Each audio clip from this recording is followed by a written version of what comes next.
would like to start by stating the obvious. My mother-in-law does not like me. She has had a grudge against me since the very first time she saw me.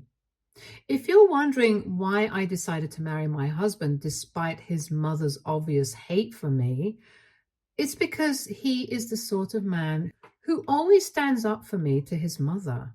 For context, I am the only child of my parents who live in another country.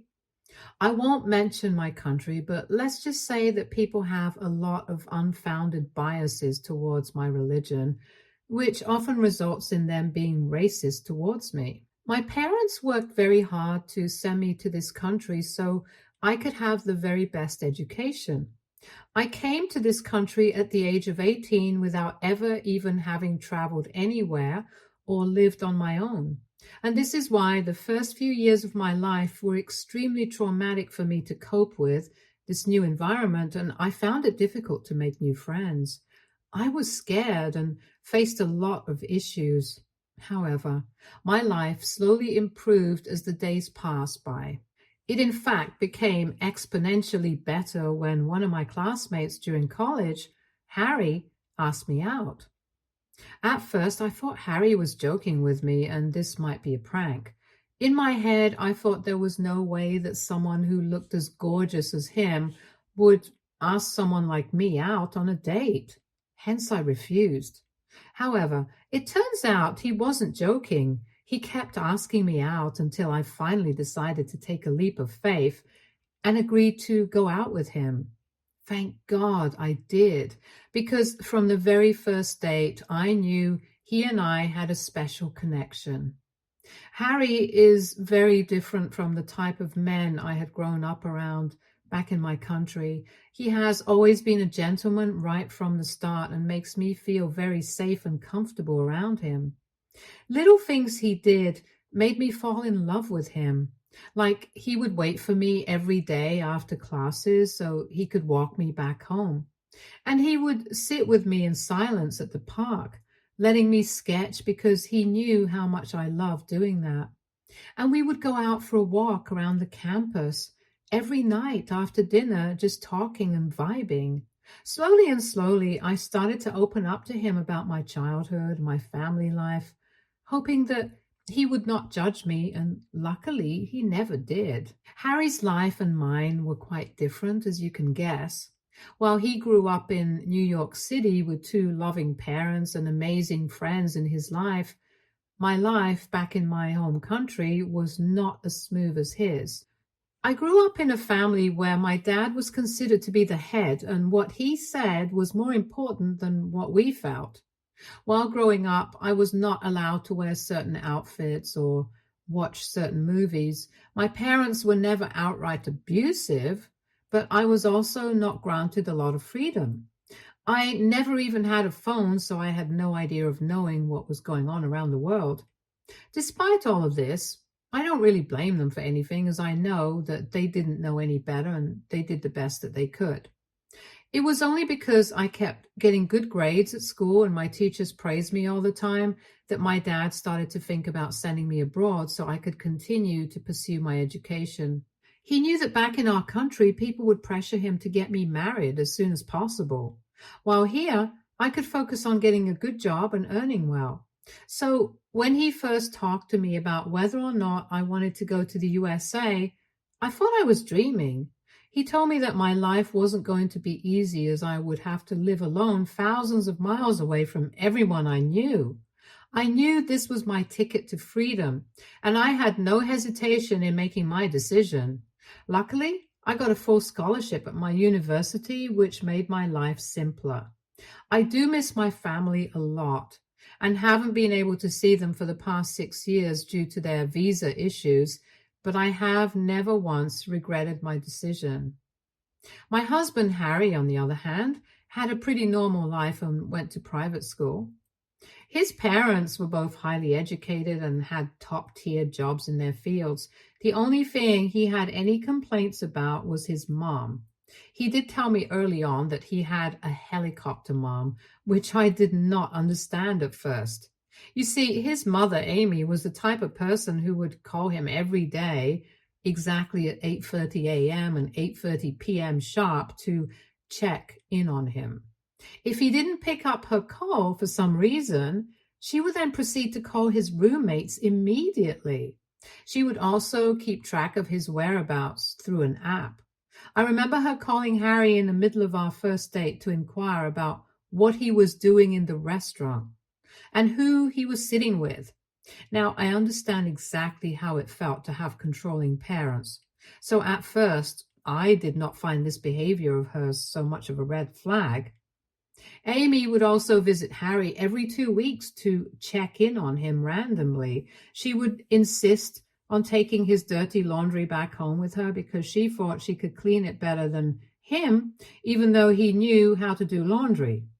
She would also insist on him spending every holiday with her, and if he did not want to, she would start to emotionally blackmail him, saying things like, "You're going to miss me when I'm dead," or "I wish I had a son who loved me."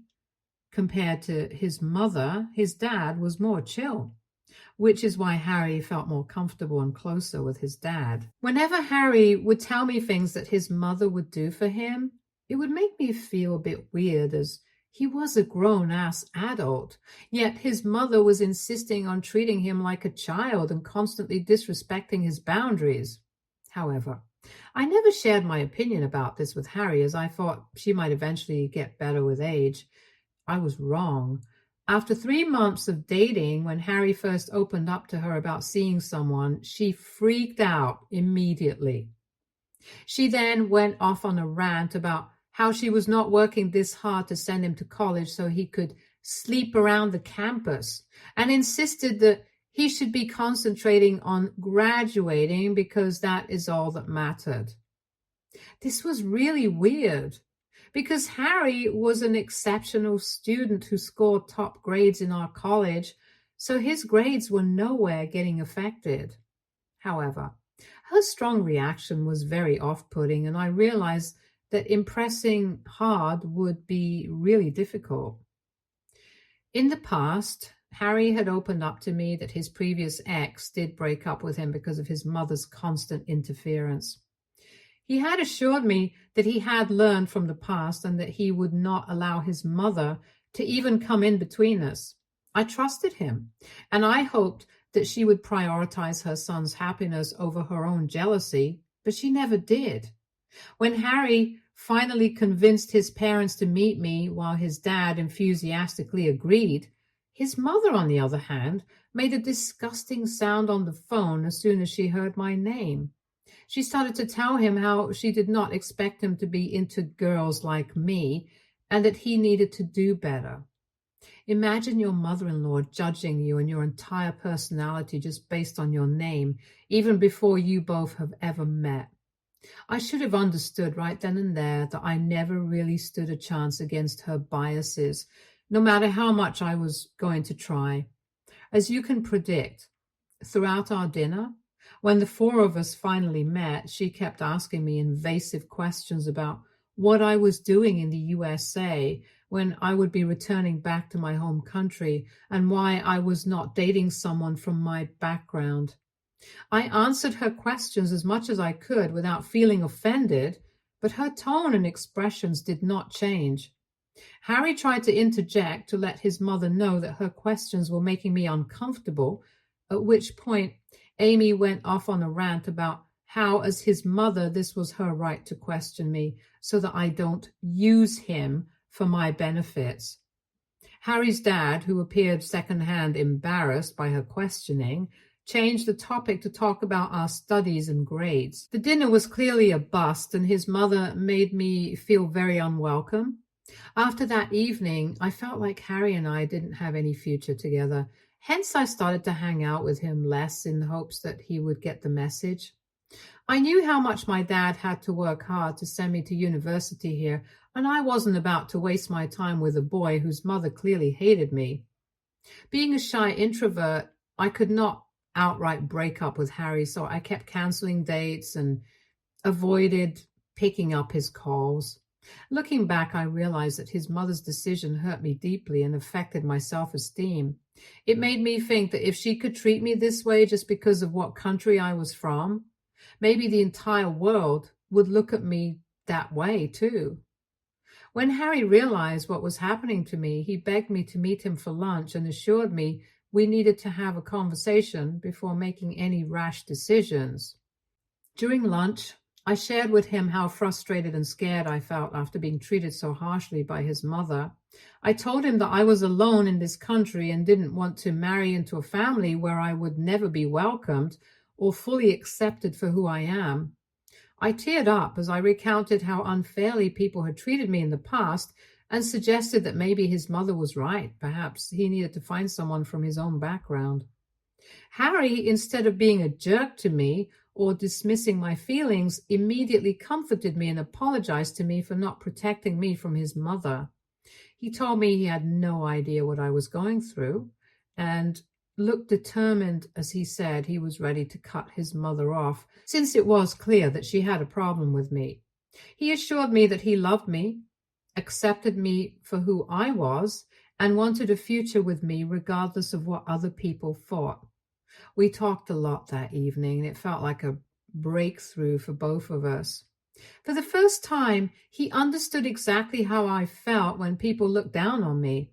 Ever since then, he has been very protective of me. True to his word, Harry asked his mother to stop inquiring about his love life and made it clear that he was never going to break up with me, so she needed to keep her feelings to herself. They continued to meet for dinners, but he would go alone and keep their conversations focused on his grades. I was really glad to see him setting clear boundaries. When Harry and I celebrated our second year of dating, he told me he had been talking about me to his grandmother a lot and that she wanted to meet me. I was nervous because I didn't want our meeting to be as terrible as it was when I had met his mom. But Harry assured me that his grandmother was quite different and would never treat me that way. I remember meeting Harry's grandmother, Deborah, at her house. She was so warm to me right from the beginning. It had been a while since I had seen my own parents or grandparents, so when Deborah hugged me, her touch felt so comforting that I didn't want to let go. Deborah's kindness was exactly what I needed. She shared fun childhood memories of Harry with me, listened to all my stories about my hometown, and talked about her marriage to Harry's grandfather. She reminisced about how much she missed him since he had tragically passed away due to a heart attack. I was so glad to have met Deborah that me and Harry would make plans to visit her whenever we got time off of our classes. She loved cooking lunch for us and even taught me to bake her famous apple pie, which was apparently a family favorite. When Deborah was turning 78, she wanted to throw a big birthday celebration and invited everyone in Harry's family.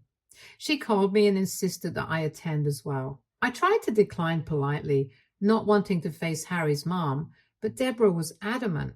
She assured me that Amy would not dare disrespect me in front of her and that it was her party, so she got to decide on the guest list. Begrudgingly, I agreed. Harry was extremely excited to take me there and introduce me to all his cousins. My husband has always had this golden retriever energy and loves to show me off in front of others. It's one of the many things that makes me fall more in love with him. Throughout the birthday celebration, Harry's cousins and the rest of the family were very polite and respectful to me. The only person who stood out like a sore thumb was Amy. She refused to acknowledge me and didn't even bother to greet me when she arrived at the party. Harry was pissed, but I assured him I didn't mind since I didn't want to create a scene and ruin Deborah's celebration. I had decided to bake Deborah an apple pie for her birthday just the way she had taught me. When people took a bite of my pie, they were pleasantly surprised and wanted to know who had taught me to bake so well. Hearing this, Deborah proudly announced that she had been teaching me some of her family recipes, so hopefully one day I could carry them forward. Some of Harry's relatives excitedly commented that I was very lucky and urged me to teach them as well. I chuckled and watched as people enthusiastically devoured my apple pie. However, Amy did not appreciate the praise for my baking. After taking a bite of my pie, she declared that it was mediocre at best and suggested I needed to up my baking game if I wanted to keep my husband happy. Harry swiftly retorted that I had baked a pie better than she ever did, so clearly he was going to be very happy with me in the future.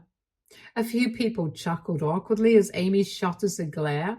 Feeling uncomfortable with the tension, I excused myself from the conversation. This was a big mistake because Amy cornered me when I came out of the washroom. This is how the conversation unfolded. I see you and I know exactly what you're doing. I have no idea what you're talking about. I tried to move past her, but she grabbed my arms tightly, her nails digging into my skin. What the hell? You're hurting me. You need to find someone else to leech off. I know girls like you. You don't deserve my son. You don't even deserve to be in this country. This is when I saw red. I had been more than gracious to her, and I was done. I yelled at the top of my voice for her to get her hands off me. She looked surprised as if she didn't expect me to stand up for myself. Then I told her that her son, Harry, was the one who had pursued me for days before I had even agreed to go on a date with him. I recounted how I had wanted to break up with him after finding out what a monster she was, but he had assured me that he wanted a future with me. Amy spluttered as she started to say that Harry didn't know better and that I would never be good enough for him, but I quickly shut her down. I continued telling her how I achieved good grades just like her son and how I attended the university on a full scholarship, so I did not need a man whatsoever to do anything for me. I worked twice as hard every day to prove myself because of people like her. My loud voice must have carried down the hall because Harry, Deborah, and some of the guests walked up to us to see what the commotion was all about. I was so enraged that I just didn't care, and I continued yelling at Amy at the top of my voice. Deborah tried to calm me down and asked me what had happened, and I explained how Amy had cornered me alone, accusing me of somehow trapping her son. Harry and Deborah turned to look at her, absolutely furious. Harry expressed his embarrassment at having a mother who spoke this way and declared that he didn't want to talk to her after this. Deborah firmly demanded that Amy leave her house, which shocked everyone, including Amy. Amy attempted to justify herself, claiming she was just worried and that people should be cautious around girls like me. However, Deborah reminded Amy of her own shortcomings and pointing out that she was just a college dropout. She suggested that if Amy had pursued higher education and secured a job, she might not speak in such a judgmental manner. Amy's face reddened in embarrassment, and Harry's dad escorted her out of the house to prevent any further conflict. Everyone's mood was totally ruined after this. I apologized to Deborah for losing my composure around Amy. However, Deborah reassured me that I had done nothing wrong and encouraged me to stand up for myself. She advised me that I should not let anyone talk to me this way and that I was a good person. Hearing her kind words brought tears to my eyes, and I gave her a hug. Deborah was truly something else. Ever since the party, Harry's relationship with his mother never fully recovered. Despite her attempts to reach out, he refused to engage with her, only communicating with his dad. I respected Harry's decision and chose to distance myself from his mother as well. I was grateful for Harry and Deborah's support during the confrontation, and the three of us continued to meet as we usually did. When we were graduating, Deborah proudly cheered for me, which meant a lot to me since my own family couldn't be there. Until then, I hadn't mentioned Harry to my family because I knew they could be strict. However, once I graduated and got a job, I felt confident enough to share everything with them, and surprisingly, they were happy for me. Harry and I lived together for a while, and he surprised me one day with a sweet proposal. We often went on hikes together, so he chose the perfect sunrise moment to pop the question. I had absolutely no doubts while saying yes to him. I knew Harry was the kind of man who had loved me right from the start and had always prioritized me. The engagement ring he presented me was stunning, and I couldn't help but wonder if he had overspent. However, Harry revealed that the ring originally belonged to Deborah's sister, kept as a family heirloom after her passing. Deborah had given it to Harry so I could have a beautiful engagement ring. Later, when we called Deborah to tell her the happy news, she was overjoyed and blessed us with a happy future together. Later, I FaceTimed with my parents to share the news, and they congratulated us warmly. It was a surreal moment, and I couldn't have asked for a more perfect proposal to start this new chapter in our lives. We excitedly started planning for our wedding. The only person we were worried about inviting was Harry's mom. Harry was more than clear to me that he did not want her there, as he did not want to take any risks about how she would behave around me. However, when his dad found out about our engagement and our upcoming wedding plans, he begged Harry to give his mother a second chance, telling us how she had been going to therapy and seemed to have changed since that incident. Harry did not want to believe it, but his dad seemed very confident. His father emphasized how it would deeply hurt her if she was excluded from the wedding. However, this I felt a little bad about her, since my parents would not be able to attend, and I knew how important it is for every parent to be there for their children's wedding. I told Harry that he could invite his mother as long as his dad promised to supervise her, and that she was not allowed to make any speeches. Harry's dad agreed, and we thought everything would be okay. Initially, our wedding went off without a hitch. Guests joyfully celebrated as we exchanged vows. However, during the reception, I observed Amy consuming an excessive amount of alcohol. Now, don't get me wrong, we wanted our guests to let loose and have fun. But Amy's behavior started to raise concerns as she continued to drink wine after wine with alarming frequency. Soon enough, she began dancing on the dance floor suggestively with other couples. Things then took a turn for the worse when we were about to cut the wedding cake. She interrupted the DJ and seized the microphone from him to start telling people about how proud she was that her baby boy was getting married.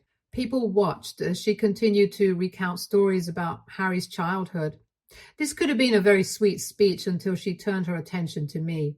She started to say how she had never approved of Harry dating me and that she had wished every day that I would just die. The room fell into stunned silence as everyone turned to look at us, my cheeks burning with embarrassment. Amy started to giggle as if she had not just spoken the most horrendous thing a mother-in-law can ever say. Harry swiftly intervened, wresting the microphone from her grasp and leading her away from the stage.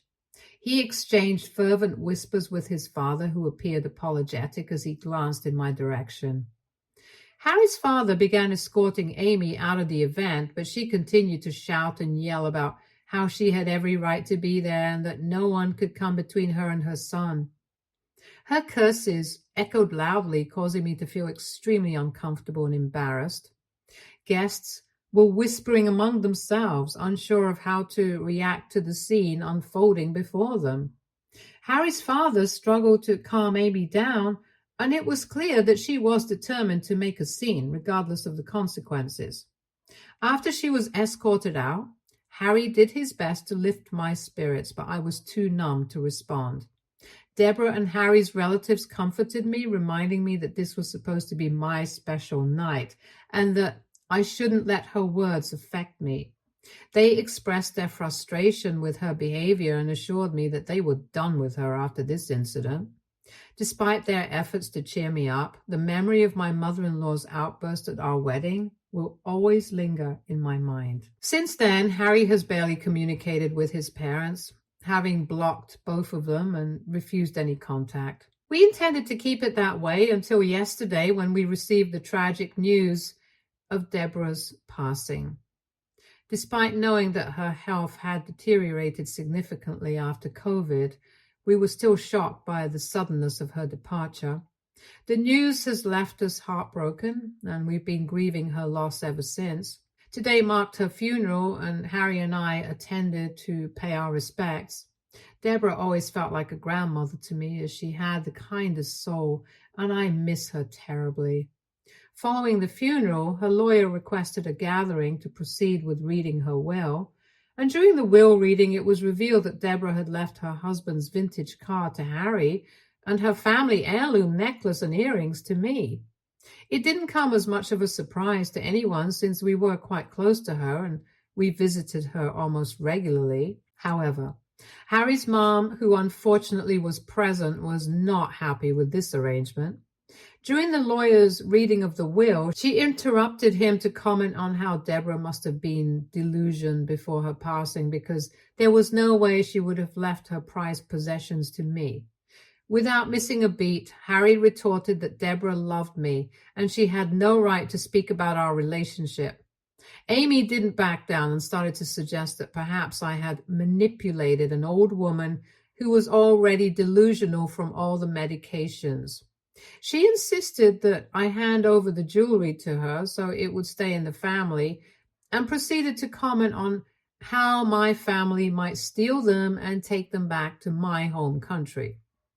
I was so pissed that I was ready to chew her head off, but before I could speak, my husband intervened. He stood up swiftly and confronted his mother, telling her outright that his grandmother never loved her, which was why she had been left with nothing. He pointed out that her jealousy towards me was because she was not as well liked as I am. Amy spluttered in disbelief, but Harry continued, firmly stating that her repeated disrespect towards me would not be tolerated. He made it clear to everyone present that out of the both of us, it was me who earned more than him. Now, this was true. My field was rapidly progressing, and I had been promoted twice in the past 2 years. Harry's dad tried to interject and tried to calm both of them down, but Harry wasn't having it. He continued to address his mother, highlighting the fact that just because my family lived in a different country did not equate to them being financially inferior to anyone present, and that she had no right to belittle them. He didn't stop there. He went on to assert that it was she who should feel ashamed for never having a job all her life, while hypocritically passing judgment on others who were doing better than her.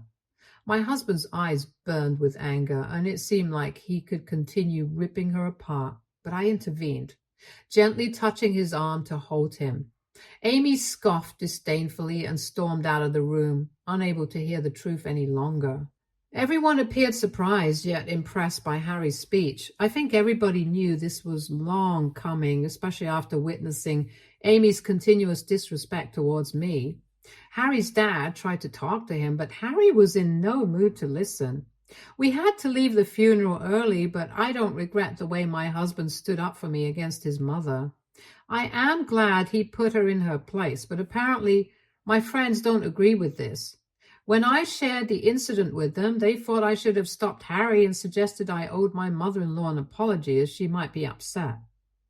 One friend even suggested that I might change my mind once I have kids of my own and face a similar situation where I might not approve of who my kid dates.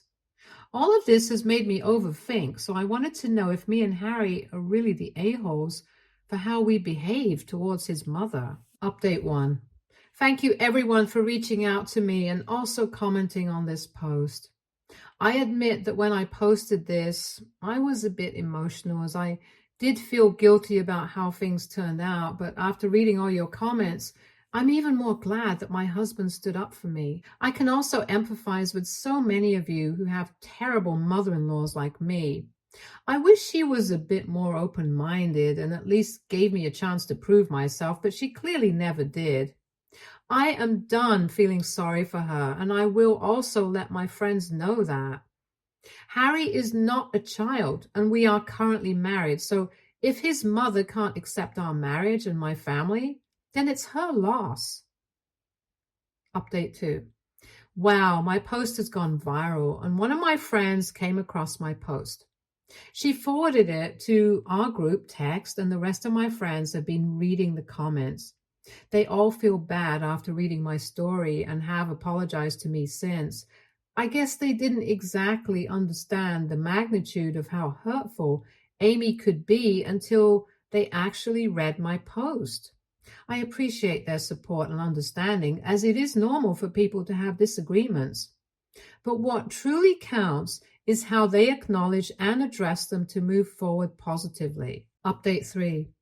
To everyone asking about why my family has never visited me, I did not want to share this earlier, but the reason my family hasn't visited me until now is because it's been challenging to get their visas approved. They attempted once, but unfortunately it was rejected and it was quite costly for them. But this year, Harry and I are planning to visit them. I miss them terribly, and I can't wait to see them soon. Harry's mom and dad are still blocked, so they haven't disturbed us any further. We typically avoid family events, especially now with Deborah's passing, so there's no chance of running into her. Also, some of you were curious as to why Harry has cut off communication with his dad as well. It's because his dad clearly doesn't know how to handle his mom, and if he continues to talk to his dad might try to guilt trip him again to fix things with his mom.